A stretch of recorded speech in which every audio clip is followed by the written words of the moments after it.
Pow! That's it. We are live. Welcome everybody to another Arcadia Roundtable. The first one we've had for a little while because we didn't have one last week. Everyone was off doing Valentine's things and such, or being ill, one or the other, or both. I don't know. But we're back now, ready to talk about all of the stuff that we've missed, which means there should be loads to talk about. But I don't know what because I am ditzy and stupid. So I don't really know where I am and what's going on. We'll make the best of it because fortunately we've got smart guy Luke with us. Luke, how you doing? Okay, thank you. Yeah. I'm good. Been playing some stuff. Been watching some stuff. All good. That's a fair amount of stuff to consume within the space of 2 weeks. But good, we'll get into some of that in a minute. We've also got smart Darge. How you doing, Darge? Yeah, I'm alright, mate. I've not been doing a lot of stuff, as much stuff as Luke. I've done some stuff, but yeah, it's only missed 1 week, but it feels like we ain't done it for ages. So yeah, Has been ages because you've been busy, haven't you? You've been on a quiet one. You've been up to anything shareable? Yeah, I've been on a heavy recovery circle. Recovery's taken over, not my own recovery, but recovery of other people in the last 2 weeks. So barely had enough time to play one of the slowest RPGs in the world, Come Deliverance 2. It's just been a busy week, also with other things, but I've still kept my ear to the ground, so to speak. Excellent. That's the opposite of what you said a minute ago. You said you've not been paying any attention and you don't know what's going on with any of it.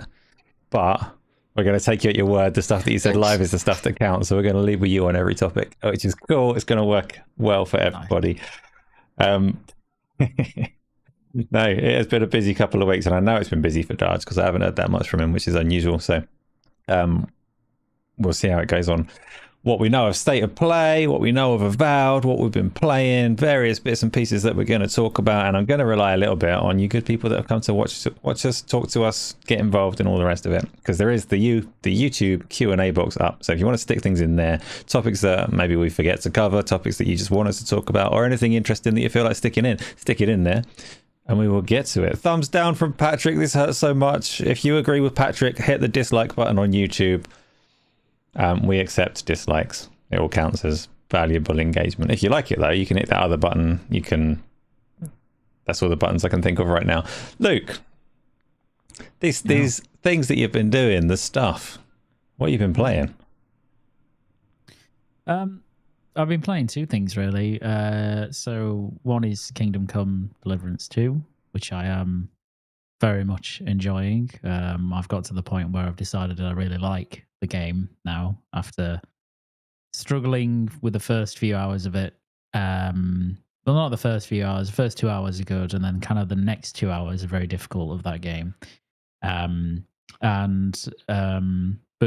once I got past those and I got a bit stronger and my Henry's got a bit more coin in his purse, it's been a bit more forgiving, the game, shall we say, and more enjoyable as a result. So I think I'm about 16 hours into that so far. I've barely touched the main quest. I'm just getting to like the next main mission now,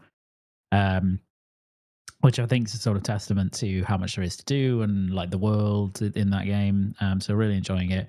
And then the other thing I've been playing, trying not to go too deep into it, but actually I've been playing more of it than I anticipated, is Avowed, which obviously came out last week, which we will talk about. And so I don't want to say too much on that one because we can talk about that separately. But it's a very interesting game, I think. Cool. I'm glad you've been playing that because we will get to talk about that in a minute. But we'll park that one to the side for a minute and we'll do Kingdom Come Deliverance 2. Because the last time I spoke to you about it, which may well have been on Tuesday, which you've obviously forgotten about, hurts my feelings deeply. So last time I spoke to you, you've been doing some thievery that borderline broke the game. Have you had any more such systematic, not necessarily failures, but weird things going on? I mean, many of them really. I think that's the nature of the game. I tried to steal a few horses because there's a fence that you can sell them to. I think there's multiple, but there's at least one that I know of. So if you steal a horse from a field, you can go and take them and sell them to this fence. But incredibly stupidly, from my perspective, when I got the horse, I got it kind of out of the back of this town and then ran straight through an adjacent town riding it, at which point all the NPCs that were there at the time said, "You've stolen that horse." So I got a massive crime bounty as a result, and so it wasn't really worth selling the horse because the fine I had to pay when I came back kind of outstripped that. But there's so many little things you can do to kind of get an advantage in that game or break it, or sometimes actually really disadvantage yourself as well. And it's just a really, the systems are just so good. They're so well done. So when you went riding through the next town over and somebody recognized the horse, did you feel aggrieved? I did feel very aggrieved. I did feel aggrieved because really they shouldn't have recognized the horse. You know, how would they know what the next town's horses look like? But you know, I think that's a bit harsh from the game. But you know, fair enough. I mean, it makes it more interesting, doesn't it? Rather than just me getting away scot-free every time. Darge, you've also managed to get a bit of time into Kingdom Come Deliverance 2. Luke has been playing it as a stealthy, cowardly wanker, scurrying around in the darkness, stealing armor off of people's backs so that he can have an easier fight later on. What is your version of Henry all about? My version is I'm kind of playing it pretty straight. No too much sneakery. Get a bit drunk quite often, which I don't mean to, but it has quite good health replenishment. And I take too much of it. And what I really like about it is even if you are drunk, when you go initiate a narrative part, you can see Henry's like swaying about and his eyes are blinking, and it's funny. I'm like Luke was saying there about the systems and that and the mechanics in the game. I think that's genuinely the beauty of this game is like everyone knows who you are, right? So there's like the starting area. I think it's Trotsky, where you start out. And if you take the time to do all the separate side quests and help like the hunter and meet the fisherman and this, that and the other, there's a part where you all sort of come together.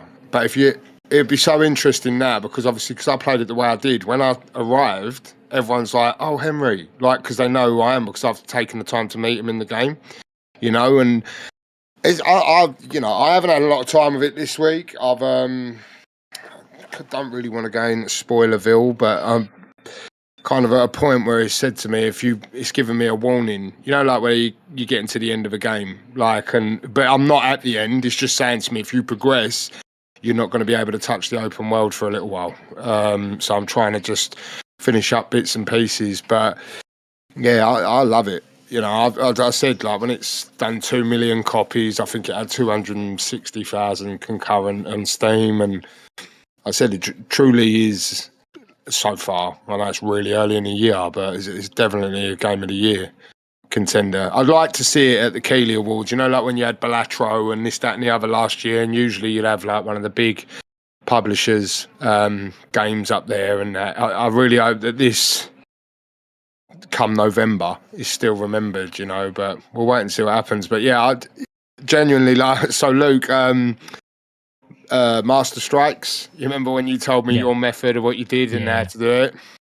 So when I got that warning, I quickly thought, oh, fuck it, I'll have one more go at the geezer. But obviously without thinking, in the time of being away since last attempting, I'd got better armour and stuff like that.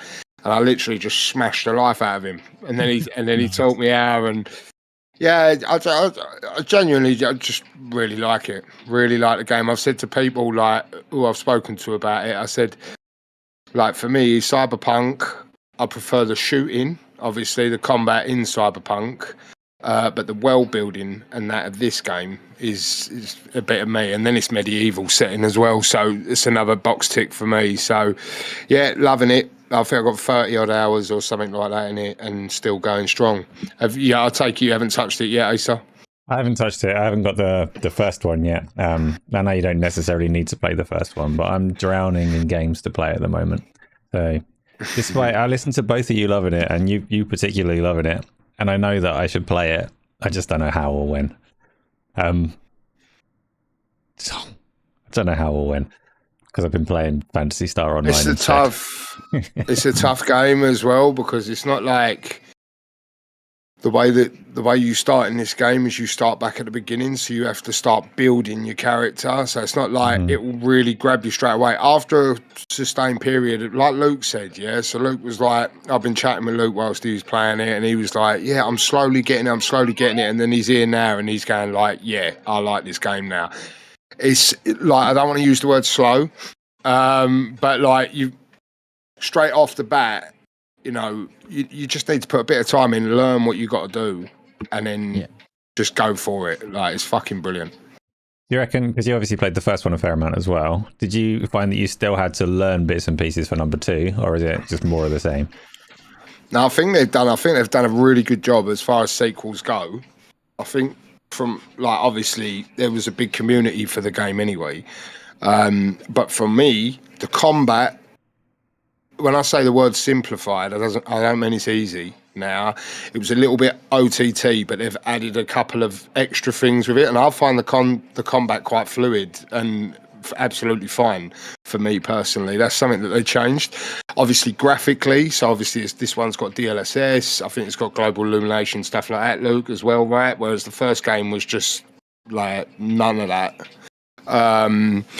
So graphically, it's more impressive, and I think the beauty of the first game as well was the story itself, the main story, the varying different people that you meet throughout the world, their characters that you sort of remember and build relationships with and stuff, and it all comes down to the mechanics. Like this Warhorse, it would be nice, as much as I like these first two.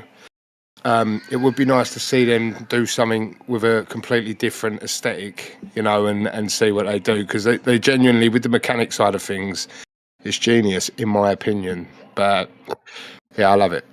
So you want to see them apply the same kind of systems and overlapping features and things into a different setting and environment, or you want to see like, karting, know, it could be fantasy, it could be sci-fi, it could be a different time period. You know what I mean? It could be further forward in time, you know, sort of like Victorian era or something like that. But it's genuinely, the thing that I love about it the most is the world itself is a living world, you know, where there's genuine consequence or positives for actions that you take. You will make alliances, you will make enemies, stuff like that. Friendships, people remember you, and it does feel like when you start revisiting these villages and you go to, I think he's Radovan, he's named the blacksmith, he remembers who you are, yeah, because you did a little bit of graft with him, you know, and it's just that stuff. But yeah. So listening to both of you and the way that you both talk about this game, you talk about it being like systems that are fairly robust, but you can push the boundaries of them, potentially break it, and these systems all interact in different ways and all the rest of it. And normally when you hear that, people are talking about a Bethesda game. Are there like similarities between this and what Bethesda are known for, or is that completely off the mark? I'll tap myself out of that, because I'm not a big Bethesda. I played Starfield, and if I was just going off of Starfield to this, but then there's a level of bias to a degree for me, given the medieval setting is something that really appeals to me. The authenticity of the game, you know, like the combat mechanics and stuff like that.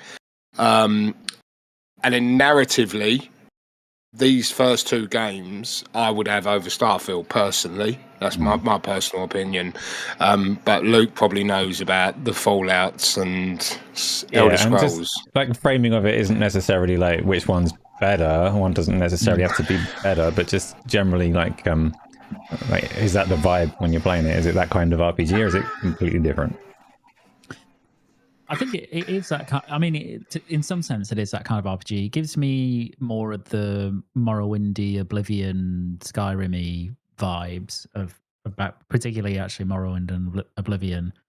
But I'd say I'm obviously not fantasy, but I would say it's the systems in KCD are much more sophisticated than those games were. There's a lot more interplay between them. So there are lots of kind of your basic, your core RPG stuff that those games had, like choice and consequence and all that sort of stuff. But NPC behavior is much more intelligent, much more reactive, and there's just many more things in the world that are interactive and interesting. Go on, Argy.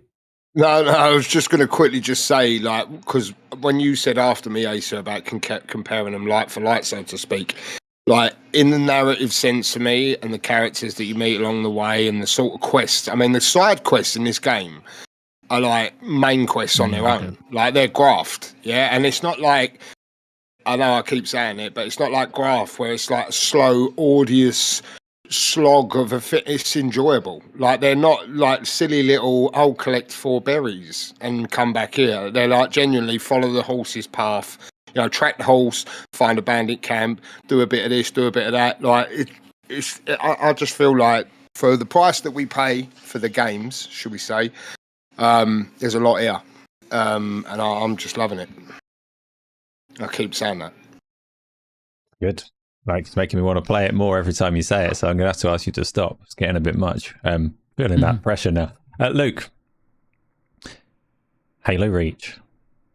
Yes. You left it off your list. Did you have a terrible time playing Halo Reach with me? Because I was enjoying it. I hated I really enjoyed it. I really enjoyed it. It just goes without saying, though, doesn't it? I don't need to say that because everybody saw that. So, well, not everybody, but people did. But yeah, we played quite a lot, actually. I think we played nearly 3 hours of that. And I was quite surprised how much I enjoyed it. I mean, I obviously enjoy co-oping it with you, but I just mean in terms of the core experience of Halo Reach, really enjoyed it when it came out, 250 years ago, whenever it was. And then didn't replay it until a couple of years later, and then left it for, I don't know, 10 years or so. So I was very, very surprised going back to it how good it still feels as an FPS. It doesn't feel modern as such. It just feels timeless is probably the best word. I was blown away by the audio. The audio sounds incredible in that game, which is quite astonishing considering how old it is now. I just had a lot of fun with it. The stories, Halo story, it's prequel to Combat Evolved. We all know what happens to Reach, but it's just enjoyable. How did you find it? So we had the difference between us was you were playing on a keyboard and mouse, and it felt competent to you. The only gripe that I have is that it did feel kind of broken on a controller for me on the PC version, which I was talking about while we were playing it live. So aside from the fact that every now and again it would feel like I was skating on ice, and other times it would feel sticky and weird, putting that aside, it still looks really competently good. Like you said about 4 different times as we were playing through, like, oh, look at that skybox. And the skies look good and they add a lot to the game, but the whole environment does. I think I mentioned while we were playing as well, the Bungie had this way of having you like approach a set piece that just makes each one of them so compelling as like a puzzle to unlock, or a little mini sandbox, as you say. And I love that about it. I love the sound, love the visuals, love the weapons, love seeing, because it's like quite a distant memory, seeing things that Bungie introduced before they left Halo that we never saw again, like those weird little mini wraiths and like bits and pieces like that, and strange creatures that we found and totally forgot about them over time. There's a lot to see in Halo Reach. It is, for me, still at least one of the best Halo games that you can get. Yeah, definitely. Yeah, so I'm having a good time with it. I'm hoping next time I play it, I don't know what tweaks I need to make to get the controls working properly. I might have to keyboard and mouse it if not, but it's really, really good. So that was Halo Reach. Yeah, it feels good on keyboard and mouse. Still, some weird default control selection on keyboard and mouse is the only thing I would say. I had to get used to that for grenades and such. But other than that, it feels good. Feels good. It does. So My Yeah. favourite Halo game, Reach. Remind me, do you play Halo games? I thought you don't, do you? No, I don't. It's the only one you're I've playing, only isn't it? played. Okay. I've only played Reach Yeah. and Infinite. Infinite. Yeah. I didn't mind Infinite though. Infinite plays well. It's a, well, you know, fun game. It's just everything else around that game is not. I know not it's great. yeah. I know it was a topic of contention for some when it came out. Aye. Oh well. Aye. And Halo in general is always going to be contentious from now until either we or it dies. I don't think there'll be a consensus on a Halo game again. But Unreal Engine stutter to look forward to now, Luke, isn't it? Oh, yeah, can't wait. Cannot wait for that.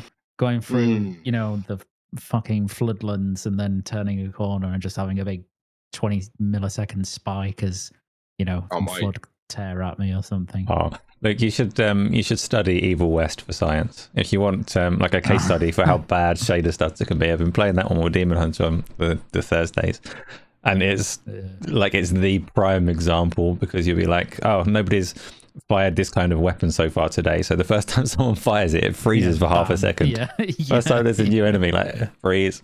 Oh, there's another new enemy, freeze. It's really bad for it. Yeah, so that's another game I've been playing, and Elden Ring, and Phantasy Star Online, which I played today, which was awesome. Had a great time playing that. Loads and loads of games, which is why I'm struggling when you tell me to go and play Kingdom Come Deliverance 2. Yeah, but... Yeah, no, play Elden Ring if you're... Yeah, I wouldn't pull you away from Elden Ring. Infinity Gamer, Just James, thank you for the super chat. It's your alt YouTube account. Shout out to Darge Knight's football team for beating Arsenal. Well, they can do that more often if we get a super chat for it. Thank you, James. No, we won't. We won't be doing that often, mate. Trust me. Yeah, I mean, you don't play them that often, but apart from that, let's move. Shit.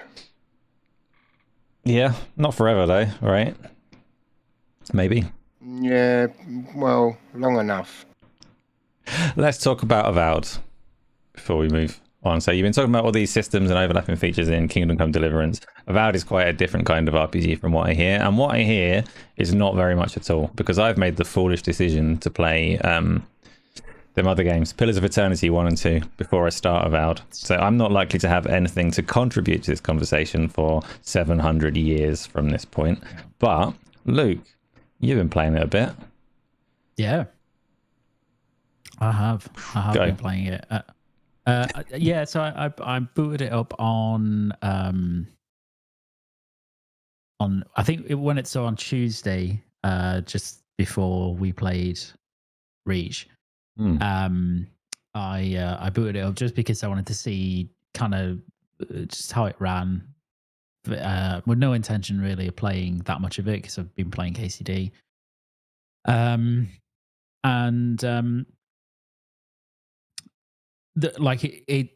first thing I noticed was that it's a bit annoying because it doesn't have HDR on PC, which is a real bugbear, bugbear of mine. So that kind of got to me, but that's all right. And then I left it, and it ran. I'd say, like for UE5 especially, I think it runs relatively well, or it seemed to at the time.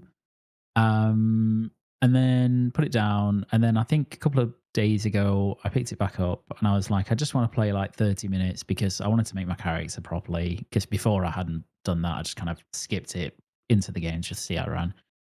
And I wanted to see, you know, what was the combat like, etc., but not get too far into it, play around with the settings, that sort of stuff. And I did that, and I was like, oh, that was quite fun, actually. That was very fun.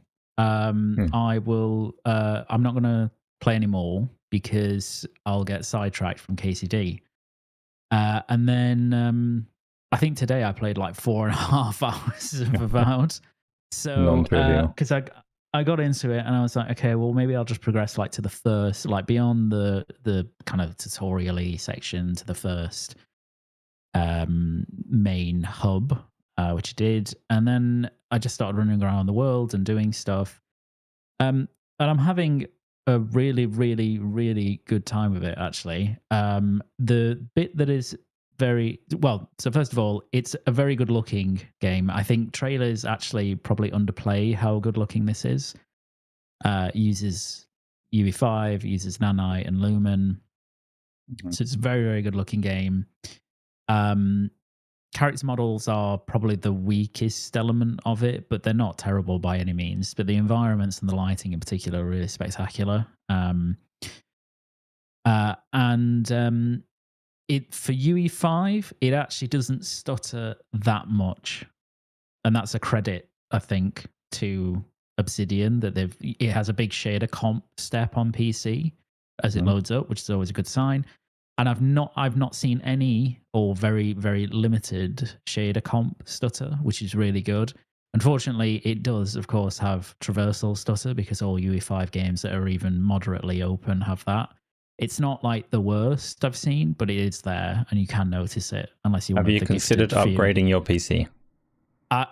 Well, yeah, I have, but I'm 78th in line for the upgrades that I want, so I'll get it probably 27 or something like that.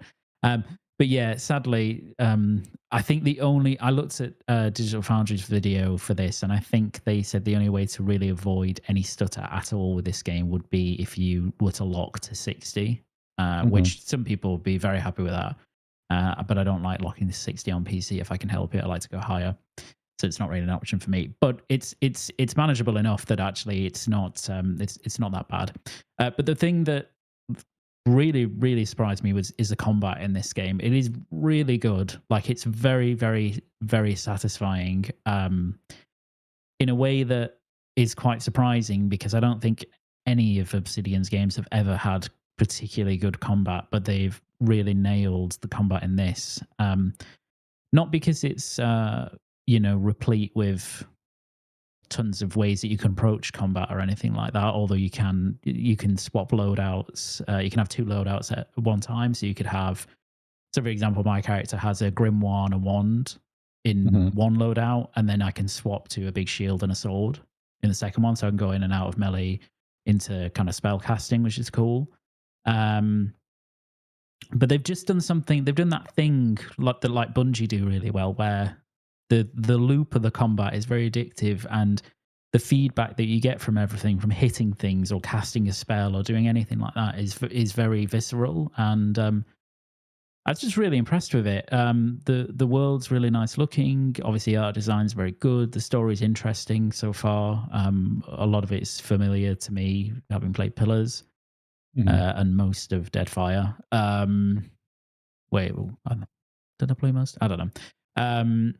But yeah, I'm really enjoying it. So I'm going to actually try and put it back down so I can play KCD and get through that, because having these two RPGs on the go at any one time is quite difficult. But what I do like about the contrast between them both is just that they're so different. And actually, the thing that I really love about Avowed so far is that it is just a much, and I don't mean this in a bad way, it's a much simpler pick up and play RPG than KCD. KCD is like big open world, immersive sim style RPG, choice and consequence. And I think Avowed has lots of choice and consequence stuff. I've not encountered loads of it so far, but it's very much classic Obsidian RPG. And I think that's great. Darge, has Luke made you want to play it? Nothing will get me off of Kingdom Come Deliverance 2.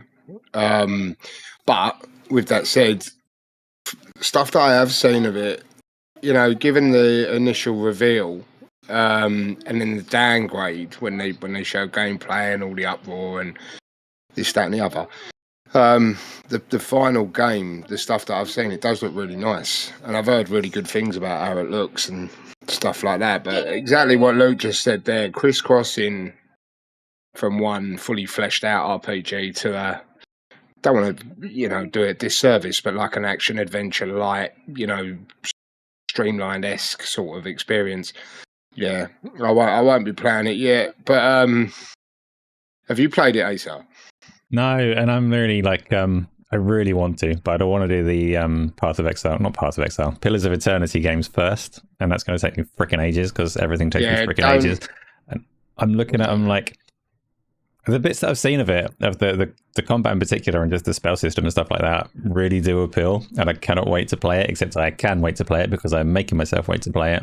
But all the while, I'm remembering that there's Dragon Age Veilguard, like just floating around behind the scenes, as well as another one that is on the list as something I actually do really want to play and just haven't yet. So I don't know how to order and sequence these things so that I can actually get stuff played. Do you know what? Playing Phantasy Star Online was such a dumb idea in that regard. Like, but I love old games too, so I'm going to keep playing that.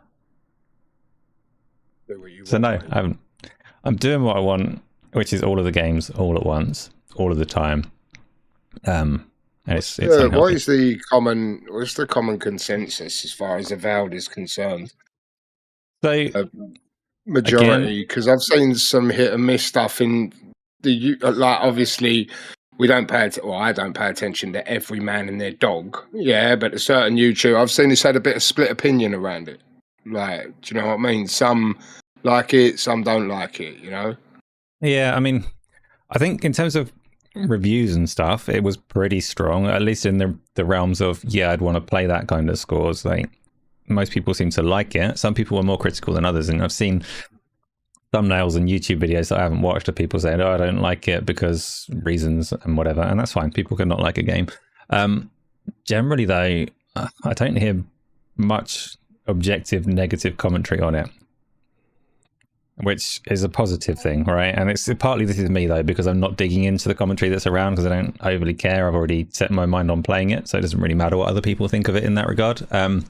I think ACG wasn't too impressed with the depth of the characters that you meet along the journey, which is a surprise because of who made the game and their prior strengths in writing characters. But again, it's hard as well because of recency bias as well. You like in ACG's case, he comes off of Come Deliverance 2 and then goes into that, and they're both like, Avowed as magic and stuff like that, whereas Kingdom's like, don't, do you know what I mean? And then I feel like it's something that came too soon after because Kingdom Come, I know it's not everything, but I see at one point on the Steam database it was like 260,000 concurrent, which is really good for the game. So it means quite a lot of people got into it to then jump into another RPG that's kind of different. It's a bit polarizing, so I can understand people having that sort of opinion,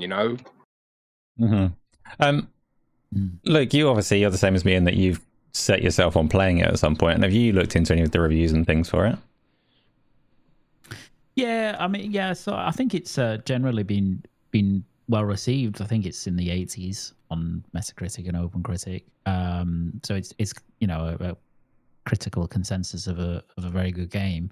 I think some people were very high on it, and would have given it, closer to 9s and even 10s. And then other people, I guess, didn't feel like the core experience matched up to maybe what they were expecting, or the standards maybe they were expecting from Obsidian. And it's difficult to give a view on those because obviously they've finished the game or got close to it. So, and I haven't. But the only thing I would say is I think some of the commentary around the game I think is sometimes a tad unfair, in that people go into it expecting a kind of RPG experience akin to KCD. I don't mean in terms of setting, but in terms of systems. The depth and Baldur's Gate and games like this, which have really, I don't mean this in a bad way, but they've kind of tainted the water of expectations around RPGs, which is that because they're so comprehensive in what they do. There's some people go into say Avowed and go, well, it's nothing like that. It's very small. It's much smaller scale. It's less really RPG heavy. And I would I think that's a bit unfair. When people go in with those expectations.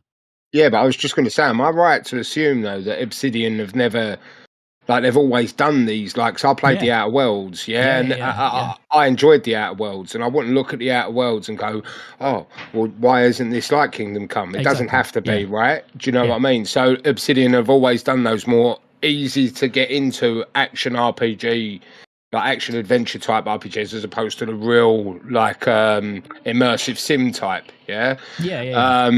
But like I say, I feel like for me, if anything, it may be a case of when it came out on the back of this, then you've got something to compare it to, and comparisons get made and stuff like that. So exactly. And that's what I mean. I think it's a bit unfair because, as you say, Obsidian have never made that kind of like KCD, Baldur's Gate, very systems driven, super immersive RPG with lots of different play styles and outcomes and all of that sort of stuff. They do make RPGs that do have choice and consequence and have different play styles and all of that, but they're not ridiculously in-depth hardcore RPGs. They're just very well crafted adventures. I think some of the. I'm not saying all negative reviews are doing that. By the way, it's just one or two that I saw did kind of pick up on those points, and I just thought those were unfair. But the other negative reviews were kind of based around, as people have said, like maybe the story and characterization and world design and stuff like that. And those are all, I think, from what I've seen so far, they're probably fair criticisms of it, but it just depends on what you want, I think. And I know a lot, like Jeff Grubb, for example, and Jason Schreier, like super, super high on it because it's, more akin to the 2010 RPGs that you were getting, Obsidian being at the forefront of those than kind of the modern ones. And that is something that I actually really do appreciate, going back to the point I made earlier, which is that it's much more pick up and play, just go out and have a bit of an adventure and then stop. Whereas, KCD or Baldur's Gate, they're almost like gaming jobs effectively that you really have to commit yourself to, and you get an amazing experience out of them, but they are a commitment, and Avowed doesn't feel like that. Avowed feels like it'll be 30 to 50 hours, somewhere in that range, and then you'll be like, oh man, I had a great time there, that was really good, and you can move on to something else, and that's perfect for me. So because you still quite. I was just going to say, I just had a look now, and the Metascore for Avowed is at an 80. But you two are quite bright people. So what's the actual Metascore when you take the Xbox tax off of the reviewing? It's extra 5-6 points in it, I believe. 7.5, I think. Oh, okay. Yeah. See, I'm bad at maths. Okay, thank you. Something like that, yeah. Yeah, it's something like that. Is it well over 100? I think. Yeah, so, 105. Yeah. But it's good. It's good. It is good. Look, because we only started doing this at the turn of this year, really. This is completely off topic, but I'm just curious, and I kind of got the impression that you did like it very much. But what were your thoughts on Baldur's Gate 3? It sounds like you played it. Well, this is the one that continues to get away from me. So I'm a big fan of the franchise and a big fan of Larian in general. And I have Baldur's Gate 3, and I started Baldur's Gate 3, and I was literally, I think I started it at the wrong time because I started it when I was really busy at work, and there's just no point to playing it because I wouldn't have the time. And the longer it has gone on, the more scared I am of playing the game because the commitment is just so massive. It's such a gigantic game. And the bits, like the small bit that I have played, I absolutely love, but I haven't got around to playing it. I keep saying every Christmas, I'm like, this will be my Christmas game, and it never is. That's fair enough. I wasn't trying to catch you out with the question, and it is big. No, I know, but it's just huge. It's just like it's like a minimum, like what? Probably an 80-hour playthrough, if that, if not more. So, like, it's not even a game that I look at and think you could probably rush through it, like kind of main it. It's not that, it's very slow paced anyway. So it's I really, really want to play it, but I know I kind of have to not be playing anything else, basically. I'm going to play that game. It is so good, and it is the commitment that you said it is. So you need to have a lot of time ahead of you to get onto it, especially if you end up going, oh, I wonder what would have happened if I'd made XYZ decision instead. Yeah. Maybe I need to play it more than once, which I don't have the capacity to do, the mental strength to play it again, because it is long and it is a commitment, but it is so good. The other thing about that game is when you do eventually get around to playing it, it will be better than it was when I played it, because they are still improving it. They're adding like, I think 12 new subclasses in the patch that's about to come out, and crossplay and all of that kind of stuff. So it will be even better when you get to it. So yeah, good games everywhere and all the time that we need to play them. Let's talk about State of Play, because we didn't do a show last week. Sony had their State of Play during the week of the show that we missed. They showed a bunch of stuff. There were like, I don't know, 20, 25 games. And it was ages ago, so we might have forgotten all about them. But, Darge, I know you didn't want to go first, but I reckon you probably saw some of State of Play. Were there any standout games from that for you? So first things first, I forget the name, see? Was it Tales, or the one that was like in a post-apocalyptic London setting? Oh yeah, Tides of Annihilation. Tides of Annihilation. Yeah, that one looked really good looking. I thought overall, like the State of Play, I see some people covering it, and I didn't think it was too bad. But I knew you was going to come to me first, and Luke's got the fucking memory, like. But I remember they showed Borderlands 4, which I enjoyed Borderlands 3. So I'll be definitely interested to play that. Luke seems to have gassed me up with Returnal, so it's something else that I've got to try as a Housemarque fan, and they obviously revealed their new game. Supermassive? Oh, sorry. Yeah, Saurus. Yeah, is are you just asking me to just iron out things that I remember and saw there? No, I just thought or should we do them one at a time? We can do them. Yeah, we can talk about each one a little bit as you get to them. I wasn't. I knew you'd come through, Darge. So I knew you would have seen some of it. Let's talk about Borderlands 4. So it's Gearbox, yeah, and they're under, because when they under Embracer and now they're under Take-Two, or did they just go straight to Take-Two? I can't remember. I can't remember if but they definitely were under Embracer. There was talks that they were going to buy themselves out. Did they end up at Take-Two? I believe that Take-Two. Are Take-Two publishing this one? Luke's going to tell me I'm wrong. I'll have a look because I'm not sure. Have a look. But is it 2K? 2K is a division of Take-Two, isn't it? Let's just talk about Borderlands 4. Yeah. So anyway, I actually enjoyed Borderlands 3. I like the art style. I like the loot system as well. It didn't feel like a slog getting through that game. Maybe it might be because I won that game and didn't actually buy it. But yeah, I just find that they were always good, like fun, especially in co-op. Good fun. But the reason I want to bring it up is because of all the sort of uncertainty around Gearbox and the Embracer acquisition and this, that, and the other. Do you have high hopes for the game? Or do you think it's just going to be a massive live service shit sandwich? Well, for me, I didn't play Borderlands 3 yet. It looks okay. It's not that I don't want to play it, but it's just more Borderlands. And I look at Borderlands 4, and it's more Borderlands, but now you have a grapple hook or a jetpack or whatever kind of mobility things that you've got going on. And I look at it as I really liked Borderlands 2. I like the formula that they've got for it, the style of the Borderlands games. It does work for me. The stuff that they're doing with Borderlands 4, making it look exactly like more Borderlands, is kind of the only option that they've got at this point, because much as we have seen a lot of it, I don't think their audience is at a point, or people in general are at a point where they say, oh, I don't like Borderlands, they've overplayed their hand, they've overdone this formula. Like, people still like and want Borderlands, so they are delivering that. Whether they're moving around from publisher to whatever is going to impact what they're able to deliver with the game. It looked like a pretty polished trailer. It doesn't mean a whole lot, but I'm going to assume they've got a lot of the same people that have been working on the series for a very long time. I wouldn't say they're pushing the boat out too far. Like, it is very much the Borderlands formula and art style and all the rest of it, so I reckon there's a good chance that it comes out well. Yeah.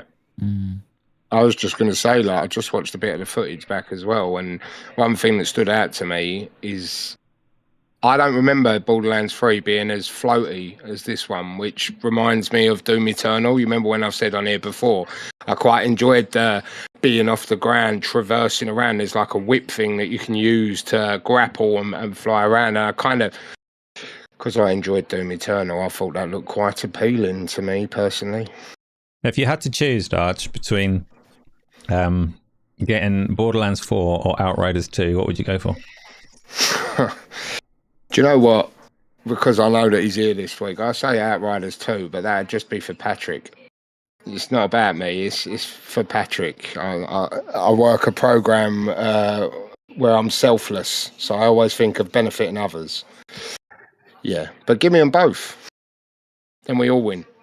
There you go. We'll do it for Patrick. Luke, what did you think of Borderlands 4?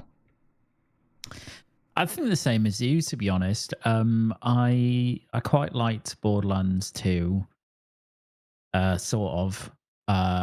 I really, really disliked Borderlands 3, not because of gameplay, but just the humor in that game, and the writing is just like gutter tier garbage to me. It's just so on that though, because I've heard that, and I've heard they have come out and said that they're kind of moving away from fart jokes and trying to do something a bit different on the humor. But do you reckon Borderlands 3 humor missed a mark that Borderlands 2 hit more successfully, or did you just evolve past that sense of humor between them? No, Borderlands 2 had the right balance because it was kind of stupid, but not in an over-the-top, ridiculous way, and it had a compelling villain, and it worked. It worked enough. And then 3 kind of when we're gonna double down on all the worst facets of Borderlands 2 in terms of character and writing and lines, and it was just not good at all, and so it just heavily deterred me from playing 3. If the writing goes back more to 2, then I could see myself playing this, because as Darge said, the vibes immediately I got were they're stealing the lunch of Doom Eternal, but I don't think that's a bad thing, because any first person shooter that can play like that game, I don't think it'll be quite as responsive as Eternal. But anyone that can get close to that, and then also have that kind of gun loot system, which I do think is a really cool bit of Borderlands 3, and then that could be a good game. So it's a wait and see. It's not one that I'm like, oh, I'm definitely going to get this and I'll enjoy it, but it is one that I'll look at reviews when they come out, people's impressions of it, particularly people who maybe didn't like Borderlands 3, see what they think of it. And then I will make an informed decision. But it'll stutter as well because it's Yui, I think. So look forward to that. It's funny you mentioned the humor though, because I haven't played Borderlands 3, but I liked Borderlands 2, and the humor is obviously fairly central to it because I played Borderlands pre-sequel as well, which was, to all intents and purposes, like mechanically a good version of Borderlands, but it was handled by a different studio, and the humor consistently missed the mark for me, and that made it like it was the difference between it being good or it being kind of bad. So you're absolutely right that if they can't get a tone that is like appealing, obviously humor is subjective as well, so they might nail it for some and not for others, but it is an important element of it for our own enjoyment of the game. So I guess we'll see where they land with it. Just want to confirm that it is 2K that are publishing the game as well. The 2K own Gearbox. I don't know. Why do I feel like they went under Embracer at one point? They were, and then Embracer either let them go or sold them, and 2K picked them up. So yeah, they are under 2K. Yeah, they're owned by 2K. Mm-hmm. There you go. Indeed. I'm just going to jump in quickly, Asa, because I spoke about a few games at the start from the State of Play, and the one that I genuinely was like, oh, and I've wishlisted it on Steam, is the Midnight Walk. That was cool game. Yeah, that was my standout, I think, from the State of Play. That looked fucking really cool, like artistically. It was the like Tim Burton-esque, like clay motion. Oh, the VR one. Animation. Yeah. Is it VR as It's well? VR. Oh my well, goodness, yeah. Darge chose a VR game as the best of show. Thank you, Darge. Look, it's not. I It's don't not see it for a it's a VR VR game. aesthetic. It's just got VR. Let's No, it's a VR make that game. clear. It's a VR. Yeah, but isn't there like some mod pack for all UE games to be VR now? That's- You that's- can't claim them all. Like, anyway, Darge, you love VR now. Just live with that it. was my take, like my favourite. Actually, it was. I really like the look of that. Big time. What did Luke? What did you reckon? Yeah, I absolutely adore this. I've seen it. They've shown it a couple of times before, sporadically. But anything that's like horror, but then super fucking weird, is super up my alley, like instantly. And this is just really, like you said, it's Tim Burton, Coraline. It's Nightmare Before Christmas and so, Coraline, but just like super twisted beyond those. And it's quite disturbing, actually. A lot of the the art direction, and I think this is the one where like the models are all real clay models that they've scanned in to the game, and it just gives the whole world has this like really detailed, handcrafted feel, and I just think it's super cool. I don't know how it will play. Like it might come out and be like a bit of a dredge to play. I don't know, but I'll definitely be experiencing it because it's just it just looks so weird, and people should kind of get behind these games if they can, because it's rare that you get something that's this creative. So. I got like a Scorn. I never actually played Scorn, but from what they showed, I got a Scorn, and people who played it. Yeah, I know. But people who played it said it was like quite puzzly and like bits and pieces like that, and that was kind of the vibe that I got. But the art style and everything that they showed, I was like, yeah, wish listed straight away on Steam. I think it comes out in May, if I'm not mistaken. So, yeah, that looked really good. What did you make of that? Seeing as it's VR, you must know all about it, Asa. I'm excited. It looks like it's going to be terrifying in VR because stuff runs at you looking all freaky like, and it will have much more presence in that environment. So, I remember they showed it. Must have been another state of play because that's the only events that Sony actually attend these days. So it must have been a prior one of those, right? Or maybe it was a Game Awards. I don't know, but they showed it before, and I've been looking forward to it since then, despite not learning the name of it. So it wasn't familiar when you said what it was called. But as soon as you mentioned the clay, I was like, yes, I know that one. VR game, gonna get it, gonna ship myself. Yeah, I'm looking forward to that. That's all I've got to say on it.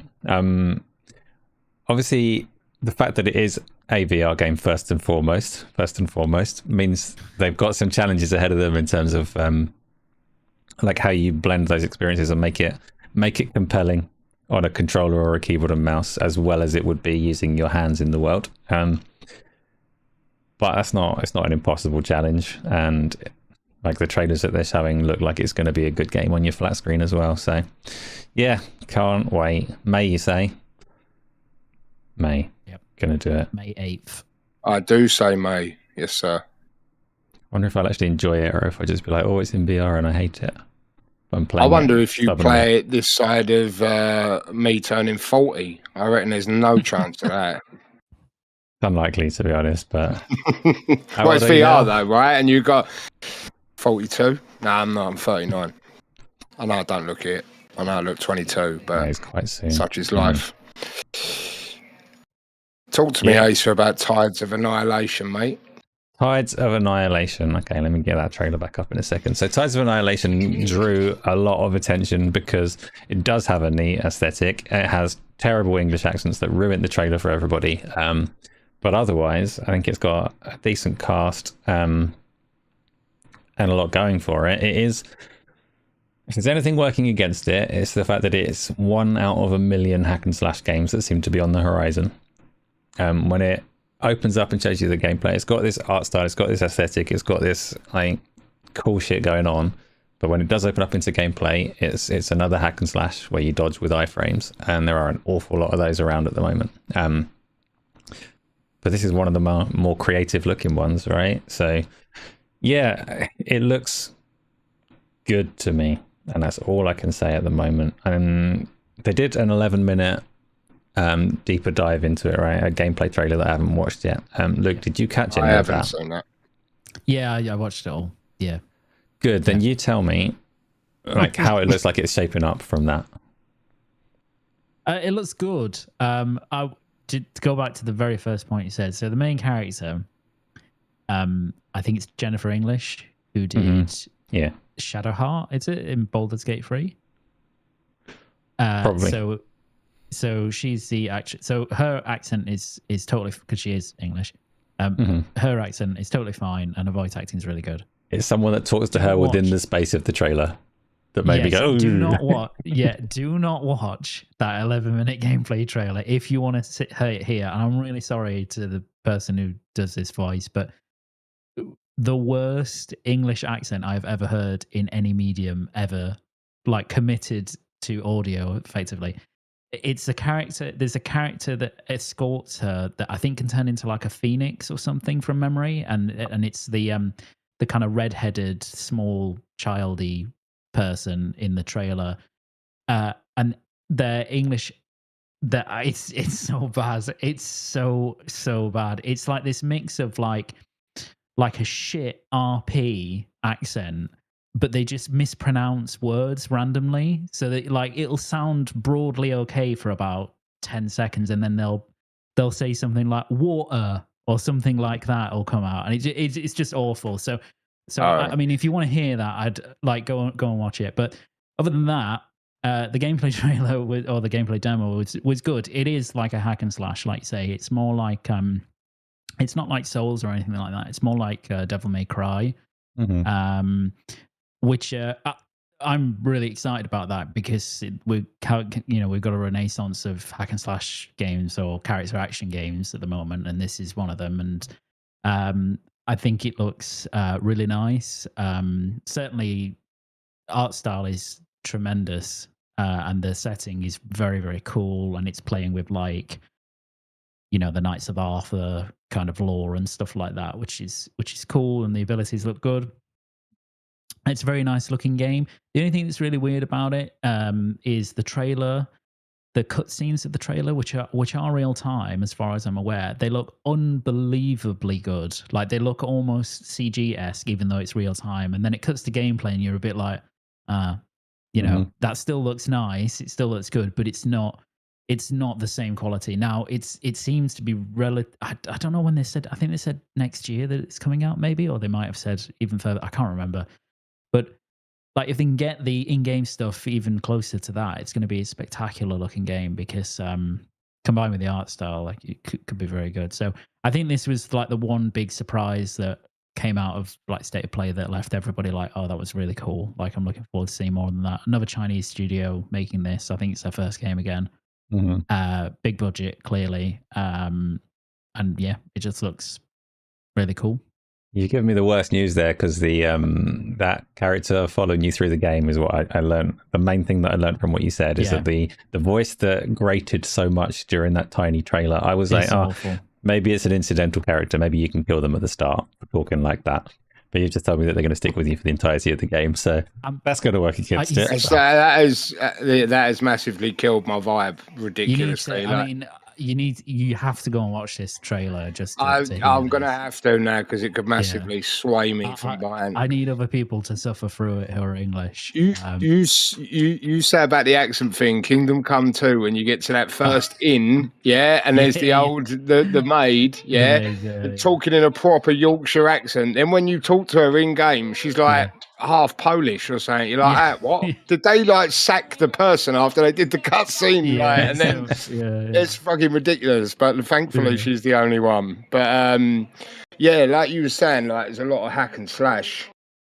How do you make your game stand out? Like make it look beautiful and put in a unique setting. So seeing Big Ben, over and the Big Wheel and London, obviously, was like a big tick. Watching the combat looked okay. Still, like I say, I'm going to have to watch this 11-minute one, because I didn't have too much of an idea of what the game was going to genuinely be like. But it did look really like good looking.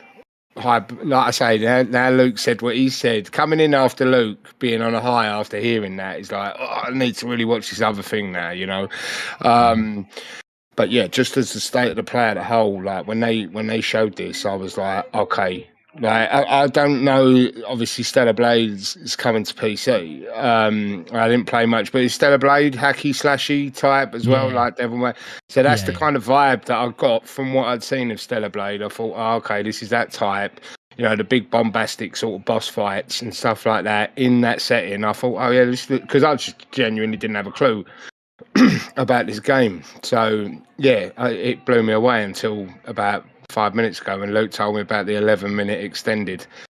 Thanks, Luke. It's still good. Like what? Just if you mute it, I it's can't do brilliant. shit accent. Yeah, I can't. Yeah, I can't do Carnage accents. Like it's Carnage. It's, It reminds me of Dick Van Dyke in Mary Poppins doing the Cockney. It's just Dick Carnage. Van Dyke is far better than this accent. Yeah, see, in this it's gameplay trailer. It's dead on arrival for me now because of that. Thanks, It might be long enough for you to adjust. It might be long enough Yeah. for you to adopt the accent yourself. Oh, no. I like any accent's better than mine. I get what you're saying, eh? So maybe I'll give it a go. That is not what I was saying. You're on it Just purely for play it your in accent, Darge. Portuguese or something like that. That's not a bad shout. Play it in Catanese. Yeah, Be much better. just a completely different VO with subtitles. You'll be fine. Yeah. Okay. Right, Luke. Tell me, state of play. What else stood out for you? Well, I mean, the CG trailer, but the big one for me was Saros at the end. Housemarque's next game. I think me and Darge spoke about it before the state of play, like in terms of what we were expecting, and I think it was Darge actually said, "Oh, what about Housemarque?" And I was like, "Oh, I don't know because it's been long enough since Returnal, but I don't know where they are in terms of their next project, and with the some of Sony stuff these days." And their studios, you think that they're going absolutely fine gangbusters, and then suddenly they're making a God of War live service game and it's been cancelled. So I just didn't know with Housemarque. So I was really, really delighted the second Saros showed up. And it was funny because within about 10 seconds of that trailer, I was like, I'm pretty sure this is Housemarque, because the minute he started talking about I think he mentions a cycle or every day the day ends or something like that. And I was like, oh, okay, hang on. I think this is Housemarque. And then obviously by the time you get to the end of the trailer and you see the bullet hell, they've kind of painted the message for you. So, just a CG one, but the fact that it's coming next year, I think Returnal is one of the best games of this generation. It's an incredible game, top to bottom, in terms of gameplay, in terms of story and sound design. But VA's excellent, visually very good looking game. Not for everyone because it's a roguelike, and it can be difficult because it's a bullet hell roguelike as well. This is interesting because it looks almost like they've gone for a spiritual successor to Returnal, effectively. The same style of game, just different universe, different environments.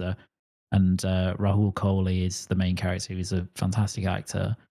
I really can't wait for this. It's kind of shot up to be, out of everything in 26, this is probably the most anticipated game now, presuming it does come next year. So yeah, there's not much more to say on it because we only got a CG trailer, but they did say that they're doing extended gameplay this year, so we will get to see it before the year is out in terms of how it plays, which I expect will be like Returnal. Yeah, exactly. It's almost too like Returnal. Like, why haven't they called it Re-Returnal or like Turnal? It's a prequel. Just call it Turnal. It's a prequel. Re-Returnaling. And Returned. Returned. Yeah, I have returned. I think that's what was surprising to me because I didn't know if, like, certainly they were never going to make a sequel to Returnal because two reasons. One, that game doesn't need a sequel from a story perspective. It's very self-contained.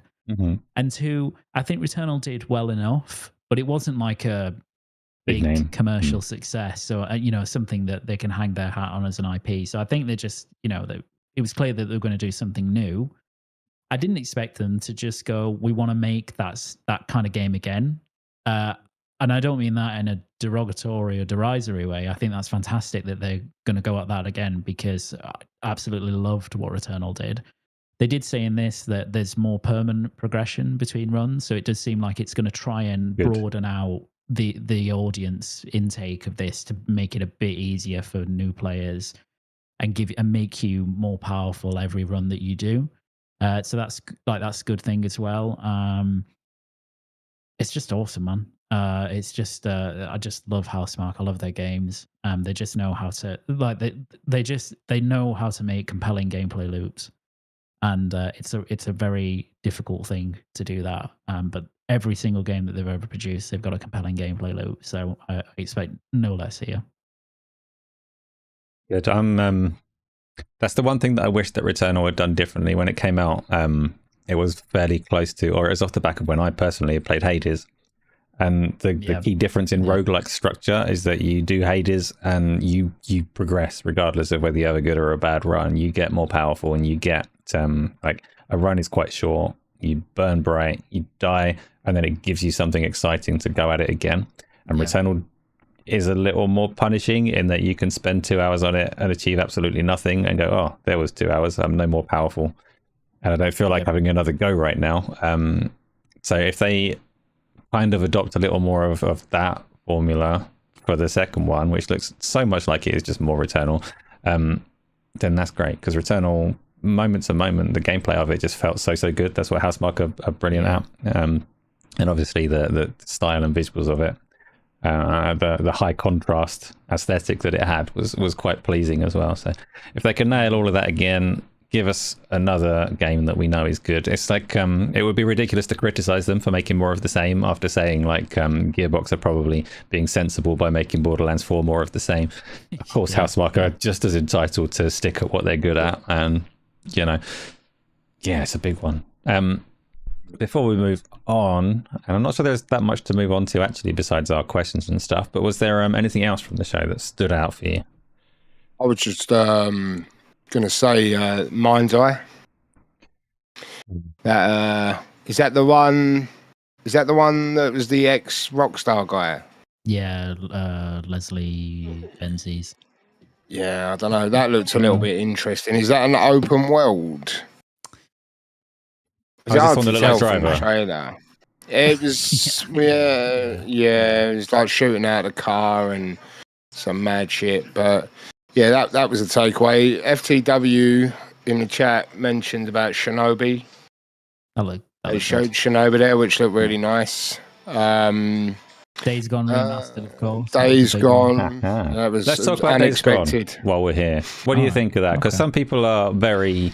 No, I know, like it's a minor upgrade, right? And some people are outraged by it, though. Like, is it fair to be outraged? Is it reasonable to pay 10 quid for an update? Is it a good deal? Should they be more like Microsoft, who wouldn't charge for such a thing in this like current environment? What's going on? How do we feel about Sony remastering Days Gone? Well, people are still buying their remasters, aren't they? So why not? It's a shame. I think the thing is, as far as Days Gone's concerned, was when I got started doing the gaming PC stuff. Someone told me to get it because they said the game's so much better on the PC. I think it's probably more of a disappointment that they're not making another game as opposed to just remastering this. Like where they had Bend go and work on. Was it one of the live services and then cancelled that and stuff like that? They've sort of fucked around and then they've gone, oh, I'll tell you what, let's just remaster this. I think that's probably the disappointing thing. And also, I think, is it £10? If you're a current owner, you can pay £10 for the... So it's just money for old rope, isn't it? Like they can just do that and make a bit more money. Looks like they're doing something. I mean, I still think the Horizon Zero Dawn one was carnage. But yeah, don't really think much about it. I mean, it's pretty much commonplace at the minute, and they're remastering everything. I'm still yet to play it. I've heard really good things about the game. I had a lot of people disappointed that it ended up the way that it did for Bend. Have you played it at all, either of you two? Yeah. So I didn't get very far into it because the characters were too annoying for my taste, and I didn't like what they call the zombies freakers. Like, just call them zombies. Yeah. Come on, they're zombies. But I didn't like. It's got some good stuff going for it. Luke, the game itself, Days Gone, are you a fan? Yeah. Yeah, actually, I think it's one of those that it's a really interesting game because I feel like generally I feel like it's one of those games where the critical consensus is very far removed from what just your average Joe thought of the game. Because critical consensus was kind of pretty middling, and I mean, for everything we know, that's the reason Sony didn't greenlight or didn't want to do a sequel, because they actually really care about that stuff.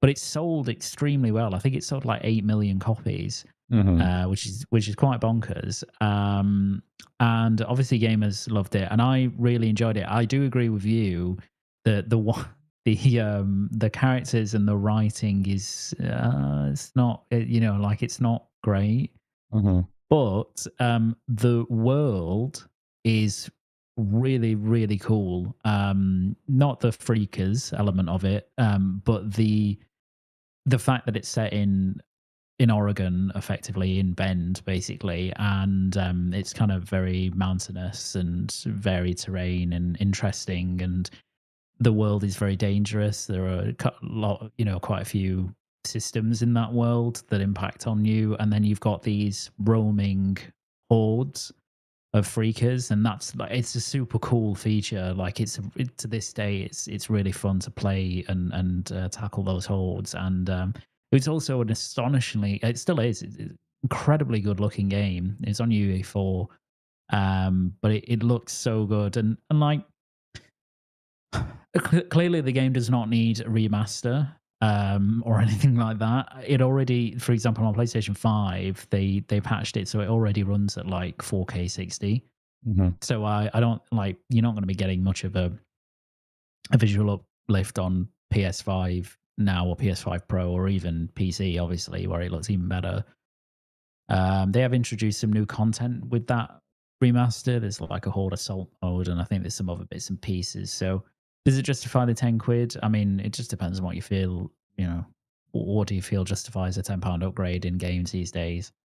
I've paid it for numerous Sony games, so maybe I'll pay it for this, or I might just buy it on PC because I never bought it there. But the underlying game I actually quite like. I enjoyed it. It's what I heard. So go on, mate. I was just going to say, for me, the general thing that Sony are doing, that they're maligned for in some quarters, the whole charging 10 quid for an upgrade thing, I don't have like a problem with it, really, not strongly. There's the opportunity cost. You can look at it and go, well, I'd rather those developers were working on a God of War live service game, or whatever we're going to miss as a result of a remaster coming. But other than that, if they're going to put some work into a game and charge 10 quid for that work, or try and sell it to a fresh audience, I don't think that's bad in the general scheme of like where the gaming industry is and what it's pursuing and how it's trying to monetize. That's quite innocuous. Like I'm all right with that. They can do that. They can ask for 10 quid for an upgrade. And I feel less perturbed than I would if they introduced games with like daily login quests and things like that. Like, it's not that bad. And if I don't want it, then I won't get it, and that's fine by me. They're obviously the thing that makes it stand out and makes it like influences perception and makes people think that it's really greedy and egregious and all the rest of it is the fact that Microsoft are a lot more generous when they do upgrade things. So more so when their consoles came out, because there isn't that much to remaster anymore because they've already done it all. But Microsoft kind of set a standard of like upgrading their games and not charging you. And obviously as a consumer, that's better. If I had a choice, charge me or don't charge me, I'll choose don't charge me. That's fine. I love that more. I don't think this is that egregious if you put aside that comparison. And certainly I wouldn't expect Nintendo to offer anything as generous. So yeah. I just think like the weirdest thing about it is, like you said, they put a bit of work in, get paid, this, that, and the other, and it's fine. But I just think it's weird to do it for a game that, as far as anyone's concerned, you're talking about bringing new eyes to it, but it's a dead IP, right? Yeah. They're not. Don't get me wrong. This would make sense to do, to try and bring more people in, and then go, oh, we've got Days Gone 2, but that's not happening as far as anyone's concerned. So it's just weird, but yeah. I know. is I what was it going to is. say as well. I think realistically, these types of projects do not take many developers away from the core teams of their studios. Like, it's not as if Bend are going to have like 100 people on Days Gone Remastered. It's probably a very small team with some outsourcing, and it's just a way. If it will probably be very profitable for them, and that looks good for Bend as a studio in terms in Sony's eyes. And it helps them keep going with whatever their new project is, which obviously we don't know what that is. I don't think it will be Days Gone. One, because Sony don't like it, and or like it enough for a sequel, and two, the kind of the John Garvin and Jeff Ross, who are the game directors and writers on Days Gone, don't work at Bend anymore. It was their project, effectively. There's some hostility there, isn't there? Yeah, exactly. Yeah, so I very much doubt that they would want to go back to that franchise in any meaningful way, other than a remaster or maybe a movie tie-in or a TV show or whatever. So I think whatever Ben do next will be new again, but hopefully, obviously, this one will see the light of day, unlike the live service one. Just before we jump off State of Play, just one last thing I wanted to bring up: the Lies of P DLC, but the prequel. So, have either of you two played the game? Not to the end. I played a bit. Yeah, but the DLC is like a prequel to the City of Crap before the disaster. Like, I just thought I'd bring that up because I didn't know if either of you two had played. I got quite a bit of time. I really like Lies of P. But I just dropped off, which is a common thing that I do. But yeah, I just thought I'd bring that up. I'll probably get back into that at some point. Some people are really enthusiastic about this DLC. I really like Lies of P as well, actually. It's got rain, and I'm happy when I'm in a game that's got good rain. It's a nice. You should play Kingdom Comes Rain. Is incredible, by the way. Is it? Oh, you finally turned me. I'm buying it now. Yeah, no, I didn't actually know it was a prequel. I knew it was DLC, and I know it's not the game that's hinted at if you do get past the ending of Lies of P.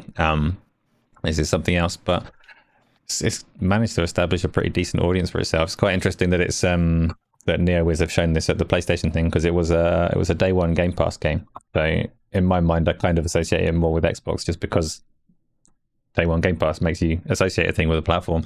But that's marketing, so it's not overly relevant. I'd like to get through Lies of P before I get into the DLC.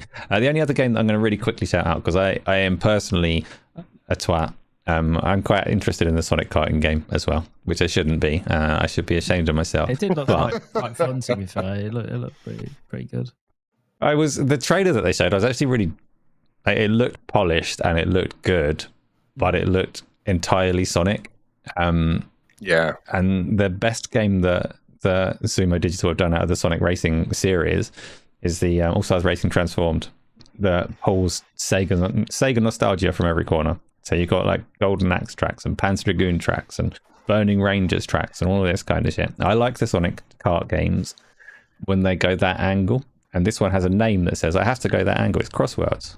Of course you're going to see all of these universes, but it's not featured in the trailer whatsoever. It has, I think it was on IGN actually, has been clarified that it will be guesting other Sega worlds and things like that. And those games are actually really good as karting games go, so that made me happy to see a Sonic kart game look good, because the team racing one they released last time around was not a good game to me.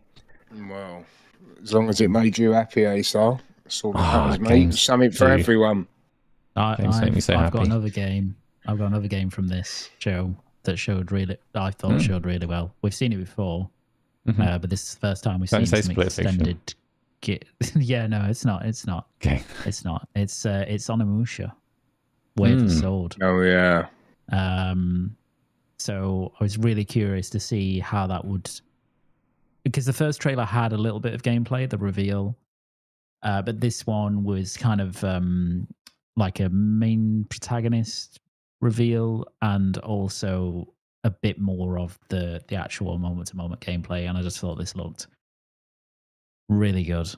Just really, typical Capcom, highly polished, visually impressive, RE engine, and then like a very, it looked like a modern Onimusha game, kind of slower, more tactical combat, sword play, but then these really wacky, which is new, effectively, this like environmental interaction where you can like chuck like cloth on your enemies and like disorient them, and then like kick tables into them and just do this like super weird stuff. They kind of had this weird, not weird, but like this not very self-serious tone to the whole thing with the protagonist as well, which I really enjoyed. So I just thought this looked super cool. I just can't wait for this. Big Onimusha fan anyway, but it's wild. We're getting a new AAA Onimusha game, I think. But great. Yeah, Darge, are you a fan of the series? Darge, you're muted. Muted. No, I was just saying, me and Luke was talking before the state of play, saying we was like hoping Resident Evil 9 or 5 remake would show up, because we said about Capcom having this relationship with Sony. Obviously, Monster Hunter Wilds was there, and I didn't expect this Onimusha. But I've never played them before. It looked cool, but I'm not going to sit here and go, oh yeah, I'm going to play it. What are you, because I know we're a week late, so overall, how would you rate the show? Overall, that state of play? Well, overall, I'm gonna quickly interrupt and go, because Tom's just asked in chat if I've played the Sonic R game on the Saturn. I have it in my hand. Do you see this? This is the American one. Back in the day, I quite liked Sonic R on the Saturn. I had the UK box. I've probably still got it somewhere. At some point last year, I decided to set up the Saturn and play some old games and see what was good and what wasn't. So I got a hold of Sonic R and tried it. It's not a good game anymore, I can tell you that much. It's so fucking difficult to control. If you dare to try it again, controllers are different now to how they were back then. It's really, really difficult to run forwards and steer and control the camera with the one stick. But yeah, it was a neat idea, and I prefer to see Sonic on his feet than in a car. It doesn't make sense to have him in a car, does it? So the whole character is that he's fast. He runs fast. Don't stick him in a car, but he's in a car. He runs faster than that. Probably runs faster than the car, doesn't he? And then they put him in a car to give everyone a chance. Yeah. So you're happy? Question though, Darge. Am I happy with the state of play? I didn't come away with it with my list of anticipated games being massively different to what it was before that show kicked off. So in that sense, like, it didn't generate a whole load of buzz and excitement, but I was in quite a negative mood and didn't really care for consuming what is essentially marketing at that point in time. And there's some stuff in there that looks really good, and they showed us 25 games. So as a person that likes games, if you show me 25 games, then you're my friend, even if you are a slimy marketing bastard. So yeah, I came away thinking, yeah, there's some good games. I don't mind Sony's state of play format when they've got stuff to show. So I don't really know how to answer it, Darge. I'm not happy or unhappy. There were games in there, and I'm going to get some of them. Because me and Luke were saying, obviously, with Xbox and their acquisitions and everything, you can never compare the two, so to speak. But the fact that this was a longer than usual state of play, and you say 25 games, I think all in all, like what I see, nothing there screaming out to me, well, first and foremost, let's fucking get this out of the way. No Death Stranding 2. Me coming away with any form of fucking positivity around this show is a massive win for Sony. But yeah, I thought all in all there was a bit of something for everyone there. I was quite happy with what was shown. What about you, Luke? Yeah, I mean, if you end it with a Housemarque game, it's automatically going to be a happy days for me. Anything else at that point is just a bonus. So yeah, there were multiple things that we'd seen before, but they showed more of, which I don't think is a bad thing. And then stuff like Tides of Annihilation that came out of nowhere, really, and nobody anticipated that. And then it's suddenly like, that's a game I'm looking forward to. So yeah, I thought it was solid. Lots of stuff that I'm interested in. Lots of games that I'll get, and then quite a few that I won't. Tides of Annihilation is you mentioned that it came out of nowhere though, and there was Lost Souls aside as well. Obviously we had Black Myth Wukong recently that came out of China. we haven't historically had a lot of big Chinese games, and both Microsoft and Sony invested fairly heavily, like maybe 5 years ago now, to try and make some headway in that market and get developers on board. As far as we can see so far, it looks like it's beginning to bear fruit, at least in terms of Sony's publishing, because both of those games, Lost Soul Aside and this Tides of Annihilation, they both have, like, they're aesthetically quite distinct from what we get from the West.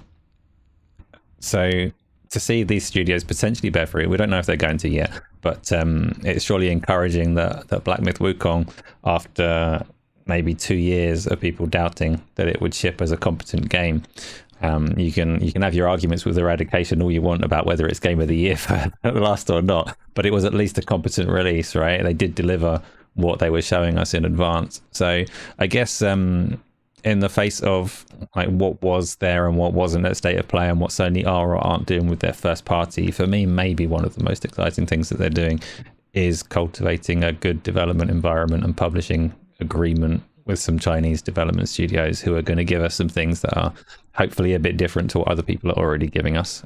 That's kind of cool. I'm there for that. Were there, before we go on to our community questions, were there any other topics for the last week or two that we haven't touched on that you'd like to touch on? We're not getting Crisis 4 anytime soon, which is disappointing. That's disappointing. Explain. No. Set this one up. Yeah, so Crytek basically announced that they were going to make some layoffs.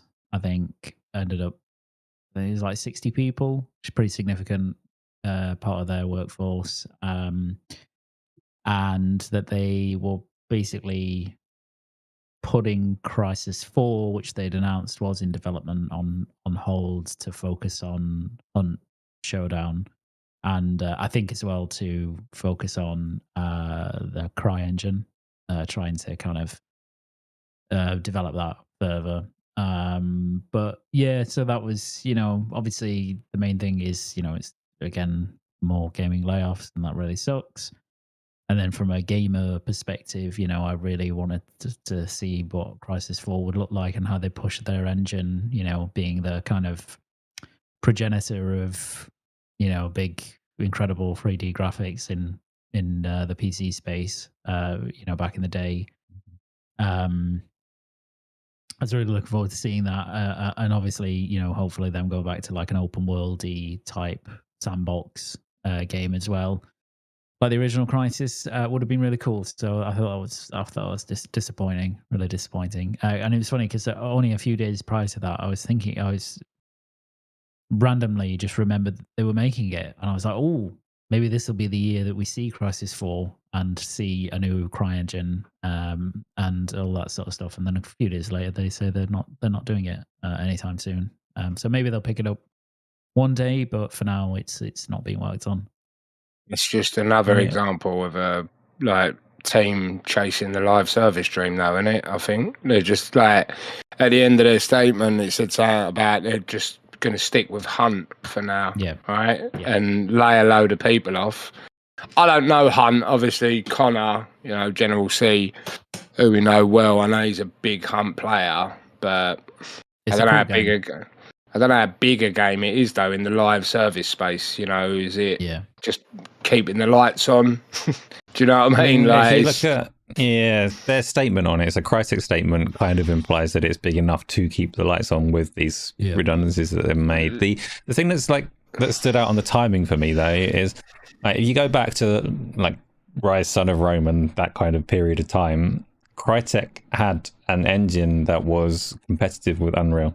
In terms of what it could deliver, if you knew that a game was coming on the CryEngine, you expected big things from the visuals, and that hasn't been true for a long time. So they had a deal. Amazon took a fork of the engine, and they still use it for their games. But you don't generally get CryEngine games very often at all, which has to have hurt who they are as a studio. But timing-wise, Kingdom Come Deliverance 2 is a CryEngine game. So, just as you get a little glimmer that they're still in there and they can still deliver, and that game reviewed, if you look at the Digital Foundry analysis and things like that, it's a game that doesn't have stutter. It's a game that's visually very accomplished, and it did a lot right. just as it looks like they've maybe carved out a little, we can do open world games better than Unreal potentially. Suddenly, like, looks like they're in an unhealthy place again. So that's a shame, because it would be nice to have more variety of engines being used. Always pleased to see. I like Unreal Engine. It's nice that it does what it does. It can deliver good games, but it's kind of a little bit like, oh, that's a bit exciting when a game is using something different and delivering something more specialist or something aside from that. And it looks like, unfortunately, Crytek are not in an ultimately healthy position, although that's not strange because they haven't been in a healthy position for at least a decade, right? Long time. Luke, did you have any more on that? No, completely agree. Yeah, just a shame. Hopefully they just hunt becomes more successful, and then they can work on Crisis 4 and give us a real ubiquitous game engine competitor. So that would be nice. It would be cool to see them push each other. In that case, as we have covered the topics that we had in mind, which doesn't mean we've covered all of the topics, because who knows what's going to come up in these questions, but we are where we are. So let's get our first question is already up, and it's the classic. Evening, fellas. This is from Tom. Darge, what's not to like? White socks with black shoes. Ever. You did socks and sandals last time. You've got a real feet issue here, haven't you? Yeah. You're very particular. Yeah, I have. About how they're dressed. I always look at the feet first and then work my way up.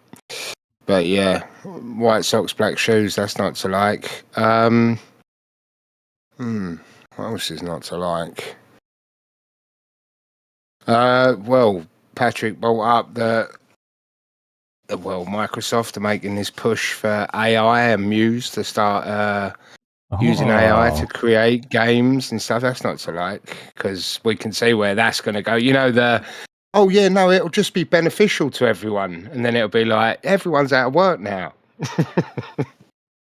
That's kind of that's a thing we can talk about a bit more, but we'll get through this question and then we'll have a little bit on Muse. That is interesting. But you've set your stall. You don't like it, Luke. What's not to like? UE5 stutter. That's not to like. That's a big not to like this gen. No HDR on your PC game. Ooh. That's awful. Just I don't see how we're in 2025 and games are shipping without that.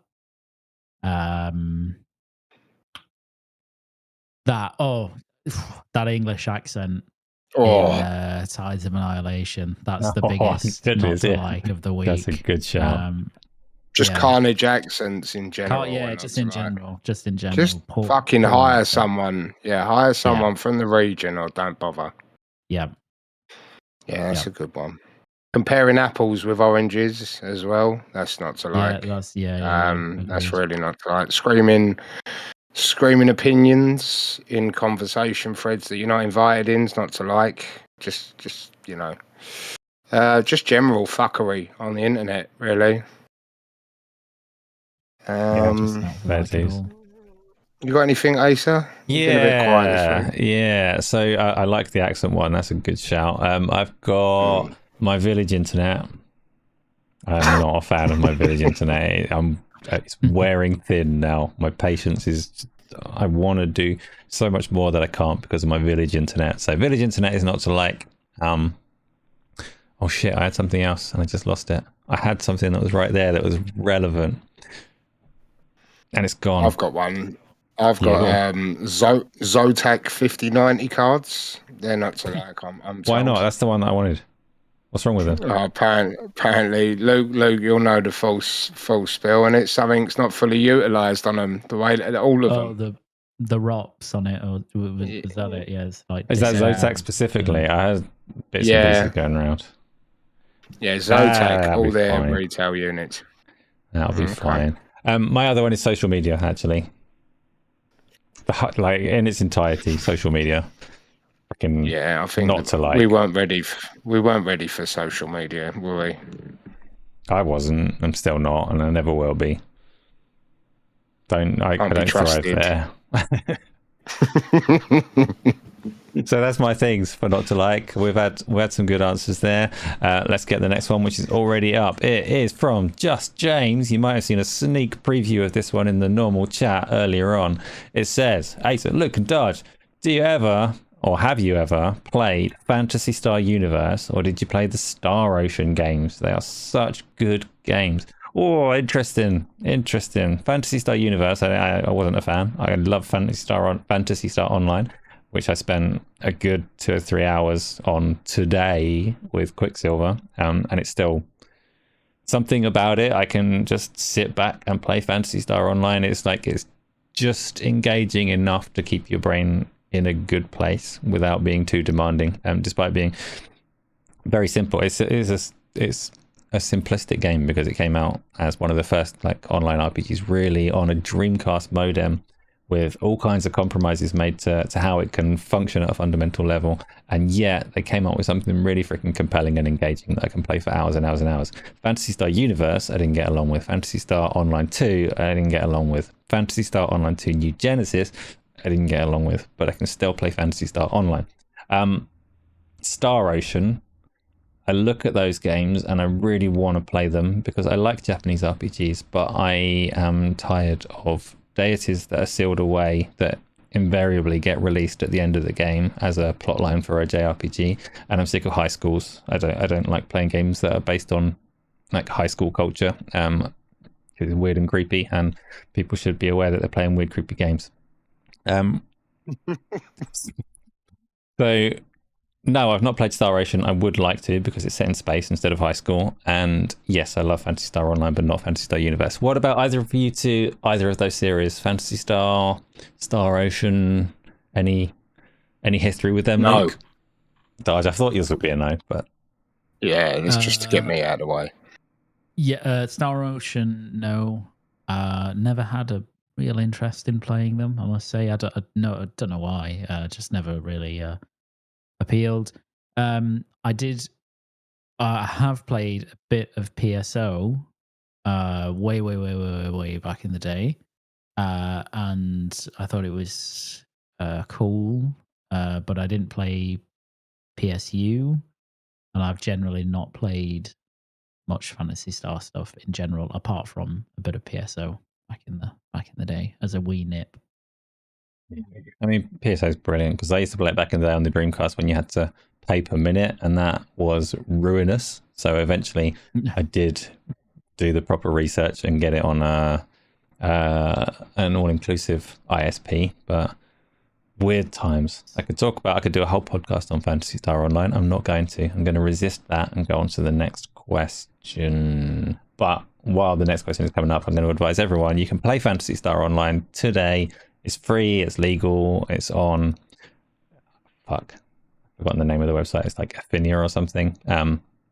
Do that if you want to play it because it's still very functional and quite fun. Hardle Shark Joe has asked, Darge, is Kingdom Come Deliverance 2 a slow RPG?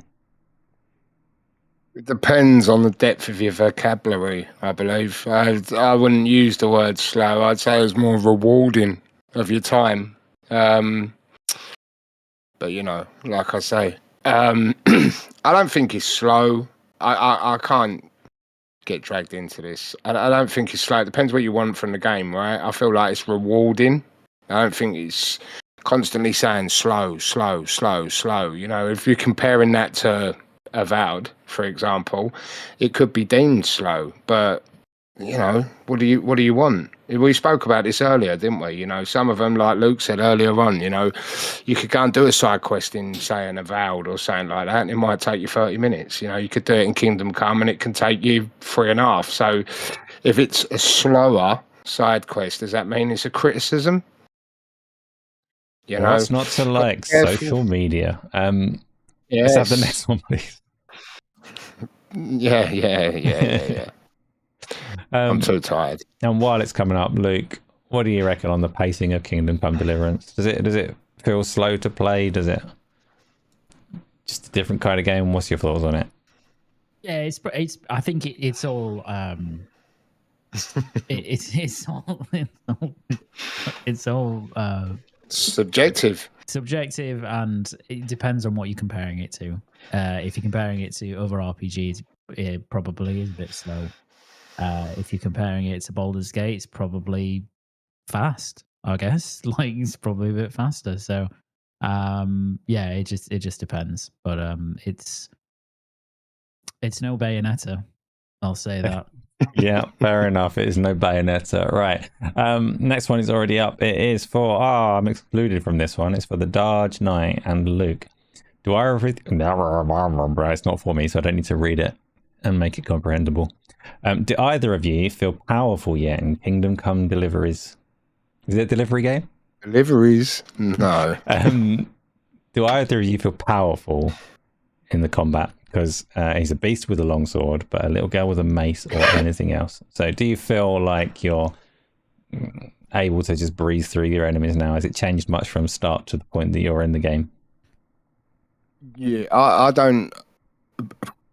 So what the game does, I only fight with a short sword, like so I could have a shield, for example. So because I always preference that weapon, then when I'm getting my skill points, naturally it goes into that weapon, right? So like what FTW's saying there, but I can't see me. I've heard that the poles are good and stuff like that, but I can't see me ever using anything else. And as regards to combat progression has gone on, like I say, I've got to a point now where, you know, like at the start of the game, well, you won't, Asa, but you know, at the start of the game where, say, you get ambushed on the fast travel, you know, again, slow, but you can fast travel.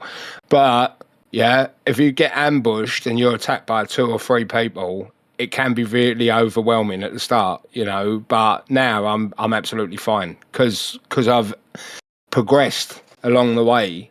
So like where he's saying there about feeling like a beast, it does a good job of your character progression as you go along. But if you choose all the weapon types and give them all a go, then naturally you'll be a beast with everything. But yeah, fuck that. I'm just going with the sword like a Don. What's your weapon of choice, Luke? Yeah, sword as well. I do feel, I don't know if I feel powerful as such. Kind of. Like I am quite beefed up in terms of armor set now, and you know, I wash regularly in that game, so I often look great, and I'm complimented on that as I go into villages and such. So that's a form of power. I think when you learn the Master Strike in that game, which is a technique for swords, yeah, it makes you feel a lot more powerful because you're able to defeat people in combat a bit easier. Side question, like relatedly, because I haven't actually played the game and I don't know the answer to this. When you're going into fight a group of people or whatever in Kingdom Come Deliverance, do you feel vulnerable? Do you feel like you might die? Yeah. Or is it... Yeah, I was gonna, like, hearing Luke saying that, like using terms like beast. At no point are you just hack and slashing, because the stamina bar is so ridiculous that if you get like 3 strikes off with a sword, you're breathing out of your ass. So you've got to like sort of back away and rebuild your stamina. So I'm sure FTW, I mean, even though he's ironed out some serious hours in this game, when he says about filling a beast, you still have a stamina to maintain. You cannot just keep repeatedly slashing, because you'll just burn yourself out. You got there's the combat's really clever in it. Like you know, if the guy you're fighting's got his sword held on the left, if you attack to the right, because then he's got to come across the bow. There's a bit of thinking involved as well. But when it all starts coming together and you start flowing in the Master Strike, particularly, it definitely makes it a lot more easy. Because like I say, at the start of the game, if you was getting ambushed, I'd just curl up in the fetal position and just be like, fucking, just kill me. I want to respawn, like, because I weren't up for it, you know? But it is rewarding, 100%. Good. Next one, please, because I got nothing for that one. Kingdom Come Deliverance is like Dynasty Warrior, Dynasty Warrior, Dynasty. Luke, are you a Dynasty or a Dynasty? Dynasty. What about you, Darge? Dynasty or a Dynasty? Dynasty. Oh, got some conflict. Probably. I think I just because I talk like a wanker, I like to say Dynasty because it sounds a little bit sexier. It makes me sound a little bit more intelligent in my head. Yeah, that's nice. Fortunately, the next question is up. So FTW has asked, are you all going to play Expedition 33? I'm looking forward to it. Just wanted to put another question in. Thanks, FTW. I'm definitely going to play Expedition 33. It looks really good to me. I cannot wait to get to it, except obviously I say that and I've got a million other things to play, so I'm going to make myself wait. But it's quite high on my list to get to. Luke, going to play it? Yep, looking forward to it. Darge, going to play it? Yep, looking forward to it. You're a liar. No, we spoke. No, we spoke. This is the turn based, but I like the French Renaissance artistic. Like, for me, if a game looks beautiful, or it's like we said about Tides of Annihilation, or something like that, if it's really weird or like artistically different, the Midnight Walk, something like that, that appeals to me straight away. You know, and then when you're watching previews or stuff like that of it, then it'll come down to the gameplay mechanics and this, that, and the other. But I know you've sort of got your reservations regarding Expedition 33 and turn-based light attacking and stuff like that. But just on the package overall of what we've seen, yeah, I'll definitely be having a look, 100%. I'm all over it because I actually like turn-based things. I got my reservations on whether the open world parry system and stuff is going to hold up for a period of time, but okay. I'm very much looking forward to it. Next question is from Pete, and this one's specific for Luke, and I'm reading between the lines here. So the question is, when is Luke going to broadcast a live coffee pour on his new kit? Reading between the lines for those people that are not in the Discord, what Pete is saying here is that Luke's coffee art is dubious. He doesn't believe that Luke is actually capable of creating the coffees that he is posting into the Discord server. So Luke, when are you going to prove that you can do this art? Well, I mean, I don't even think I can do this art. I mean, I think the results that I produce are not satisfactory enough yet. So I know people may disagree with that, but it's hard, man. Latte art is really difficult. I have a true appreciation for baristas who can do it just like that. It's very, very fucking difficult to do. So I don't know. When I get a GoPro or something, I'll strap one on my head and I'll we'll do a walkthrough. Is filming it like like with a phone and stuff is really difficult because I need both my hands. So I need like something here. Helmet mounted GoPro coming soon, Pete. Yeah. Don't you worry. Yeah, but I'm not gonna. But the problem is, Pete, I'm not gonna buy a GoPro just to do this. So I need some other justification to get one. Right, there's something for people to think about. If you're in the Discord, find justification for Luke to buy a GoPro so that Pete can watch him make a coffee. That's your activity for the week. So yeah, it is quite relaxing actually. You can go and watch videos of people just making them, and it's quite nice. So I can. Why don't you just use you don't need a GoPro though. Why don't you just use your fucking $3,000 camera that you got and just set it up? I could do that, but then I'd have to stop. I'd have like one of those. You look like Bane. Episode where Homer goes undercover and he has the camcorder in there. It'd be like that, yeah. That is not a bad shout. Right, that was the last of our questions, which means we have reached the end of our podcast for this fine evening. Thank you everybody for coming through, talking to us, asking these questions, listening to us talk about games and things, because as you can probably hopefully tell, we really bloody like playing games. So Luke, say to people whatever you want to say to people.